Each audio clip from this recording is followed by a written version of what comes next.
Hey, what's up, everybody? Welcome back to News Dose, and you might be surprised to get a video during the weekend. I am going to go ahead and apologize for that, because sorry for this late video. Had every intention on releasing it earlier, but unfortunately I have been a little bit under the weather. I actually despise delaying my videos that way, but thank you all just so much for your understanding. You all continue to be absolutely awesome, and just thank you so very much for your well wishes and just for your general understanding.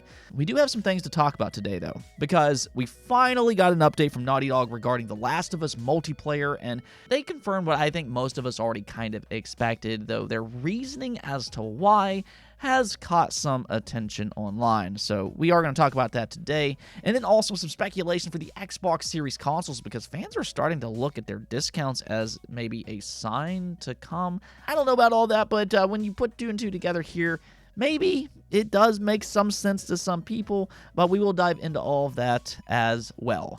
With that said, though, let's just go and jump right into our first topic of the day, which is something that, I would like to happen. It's been a while since we've heard much about the Elden Ring Shadow the Erdtree expansion, but according to a third-party company who makes and designs controllers, its release date might not actually be all that far away, or at least that's how some people are reading it. This was spotted on the Thrustmaster website, where they revealed an Elden Ring controller collaboration. They apparently have 3 Elden Ring controllers in development, the first of which they state will be available in February 2024 to sync with new Shadow the Erdtree expansion. Its release is set to be on the Elden Ring anniversary, which is on February 25th.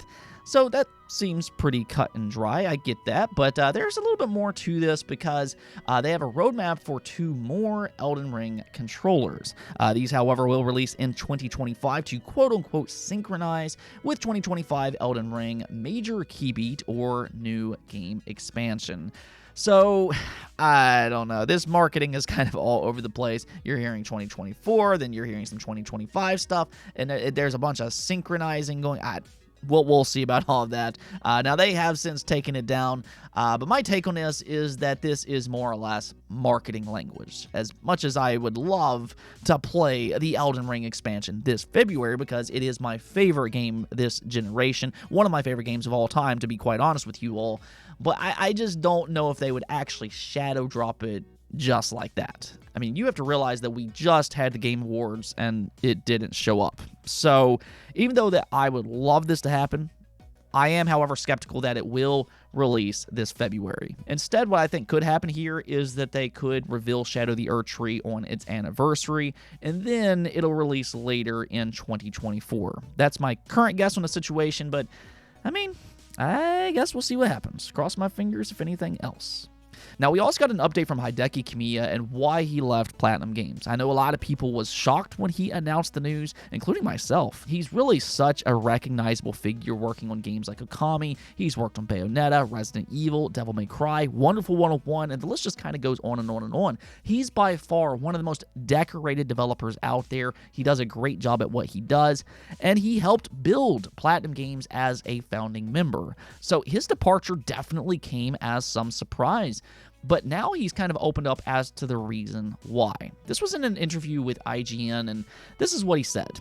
My work with PlatinumGames was based on a relationship of trust with the company. I decided to leave because I felt that the direction the company was heading in was different from my beliefs as a developer. Without that element of trust, I couldn't continue working there, and so I left, so that I could continue working in what I consider to be the right way. I don't think of games as a product, but rather as works of art. I want to put my artistry into games and deliver games that could only be made by Hideki Kamiya, so that players can enjoy Hideki Kamiya games exactly as they are. I decided to leave the company and forge my own path to continue making games that reflect the developers who made them. And I think that that is such a respectable response from a gamer's perspective. I absolutely love this, because he's basically saying that he just wants to make good games, and that's his #1 priority. That's what you want to hear as a fan of gaming. The problem is, and you see this so often in the modern day game industry, creativity sometimes takes a back seat, because a lot of these companies are simply chasing a trend to make the most money that they possibly can, or how they can monetize their games, which is often a detriment to quality. Now, I'm not saying that that's what's happening over at PlatinumGames. I don't know what their plans are, but Hideki Kamiya has clearly seen something that bothers him as a creator. Maybe it has something to do with Babylon's Fall and its live service approach. It did seem like Platinum was trying to chase a trend there, or maybe it was because something else. But what I do know is that he will be sorely missed at PlatinumGames, and it'll be interesting to see where he goes next. He did mention he's not allowed to create a game for the next year because of his contract, but once that expires, I imagine we'll see him soon enough making more of those Hideki Kamiya games once again. Alright, so let's go and talk about this PlayStation and Naughty Dog situation. It is now 100% official. After all the rumors that it was previously put on ice, The Last of Us multiplayer is completely dead. It's officially been canceled, though I don't really think that that is all necessarily bad. Now, I completely understand for those who like the original factions, but I do think that there is a silver lining here, and we're going to come back to that here in just a moment. But first, let's go and take a look at their response. This is quite lengthy, but it says, "We realize many of you have been anticipating news around the project that we've been calling The Last of Us Online. There's no easy way to say this. We've made the incredibly difficult decision to stop development on that game. We know this news will be tough for many, especially our dedicated The Last of Us factions community, who have been following our multiplayer ambitions ardently. We're equally crushed at the studio as we were looking forward to putting it in your hands. We wanted to share with you some background of how we came to this decision. The multiplayer team has been in pre-production with this game since we're working on The Last of Us Part 2, crafting an experience we felt was unique and had tremendous potential. As the multiplayer team iterated on their concept for The Last of Us Online during this time, their vision crystallized, the gameplay got more refined and satisfying, and we were enthusiastic about the direction in which we were headed. In ramping up to full production, the massive scope of our ambition became clear. To release and support The Last of Us Online, we'd have to put all our studio resources behind supporting post-launch content for years to come, severely impacting development on future single-player games. So, we had two paths in front of us: become a solely live service game studio or continue to focus on single-player narrative games that have defined Naughty Dog's heritage. We are immensely proud of everyone at the studio that touched this project. The learnings and investment in technology from this game will carry into how we develop our projects and will be invaluable in the direction we are headed as a studio. We have more than one ambitious brand new single-player game that we're working on here at Naughty Dog, and we cannot wait to share more about what comes next when we're ready." So there's a lot to unpack here, and I think that it is clear that this was a major misstep by Naughty Dog, and possibly even more so by PlayStation. This really goes hand in hand because this was set up as a live service game, something that we know PlayStation under Jim Ryan's leadership has been making a big push for. I mean, as we know, he's all about those live service games. So while Naughty Dog isn't innocent in any of this, because you would think that they would have realized some of these issues years ahead of time, but we do have to look at Sony and the direction that they're pushing for with some of these games.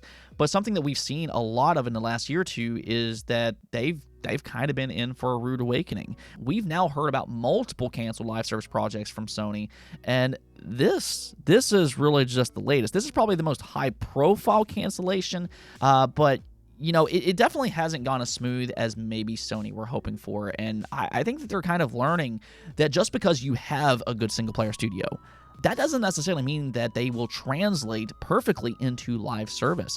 Naughty Dog is, yes, very talented. We know this. But that's with single player. And I think that even with their multiplayer outings in the past, I've never really viewed them as extraordinary on that front. People wasn't buying The Last of Us and Uncharted for their multiplayer. So to have this specific studio dedicate all of these resources into a multiplayer-centric game that's supposed to last for years and years, that's a big, big shift. And you do have to kind of look at Sony's management for making a decision like that. Maybe even Naughty Dog's management. I'm not exactly sure where the fault lies, maybe one or both.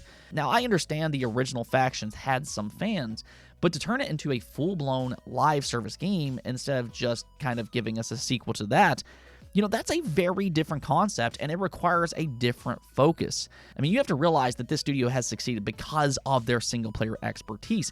Those multiplayer game modes, they were just kind of an added bonus, and unlike single-player games that can be assisted by a good story, Live service is 100% down to its gameplay hook, and there's expectations that it'll have consistent content post-release to keep it fresh with new ideas for years to come.